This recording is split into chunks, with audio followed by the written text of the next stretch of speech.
দক্ষিণের জেলা ঝালকাঠিতে দিন দিন জনপ্রিয় হয়ে উঠছে মুগ ডাল চাষ। চলতি বছর জেলায় এ ফসলের বাম্পার ফলন হয়েছে, এতে খুশি চাষিরা। রবি মৌসুমে পড়ে থাকা জমিতে মুগ ডাল চাষ করছেন কৃষকরা। বিশেষ করে বাড়ি ৬ ও বাড়ি ১৪ জাতের ডালের আবাদ বেশি হয়েছে। ফলন আসার পর ৩ ধাপে ডাল উত্তোলন করতে পারেন চাষিরা। সময় মতো কৃষি বিভাগ থেকে বীজ ও প্রশিক্ষণ সহায়তা পাওয়ায় ফলন ভালো হয়েছে। মশলা এক্সপার্ট রাঁধুনি নিয়ে এলো টেস্টিং সল্ট মুক্ত রাঁধুনি স্বাদ মেশালি, স্বাদ হবে দুর্দান্ত।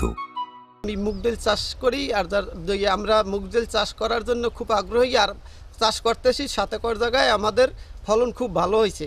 আশেপাশে কৃষক আমাদের সাথে এই আগামীতে এই চাষ করবে করে খুব আগ্রহ তারা। মাঠে মুগ ডাল উত্তোলনে পুরুষের পাশাপাশি কাজ করেন নারীরাও। উৎপাদন ভালো এবং লাভবান হয়, অনেকেই আগ্রহী হচ্ছেন মুগ ডাল চাষে। এবার পুরুষের কাছাকাছি আমরা মহিলারাই বেশিরভাগ উঠানোর চেষ্টা করি।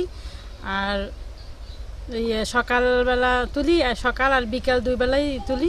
বছর মুগ ডাল চাষ করেছি, ভালো ফলন হয়েছে। আগামী ইনশাআল্লাহ আবারও চাষ করব। গবেষণা প্রতিষ্ঠান উদ্ভাবিত আধুনিক জাতের মুগ ডাল চাষে কৃষকদের পরামর্শ ও প্রযুক্তিগত প্রশিক্ষণ দিচ্ছে স্থানীয় কৃষি বিভাগ। আধুনিক যে উন্নত জাত গবেষণা প্রতিষ্ঠান কর্তৃক উদ্ভাবিত এসব জাতের চাষ এবং আমাদের মাঠ পর্যায়ের উপসহকারী কৃষি কর্মকর্তা থেকে শুরু করে জেলা এবং উপজেলা পর্যায়ের কর্মকর্তাগণের পরামর্শ এবং প্রযুক্তির মাধ্যমে চাষ করার কারণেই কিন্তু তাদের এই ফলন বৃদ্ধি পেয়েছে।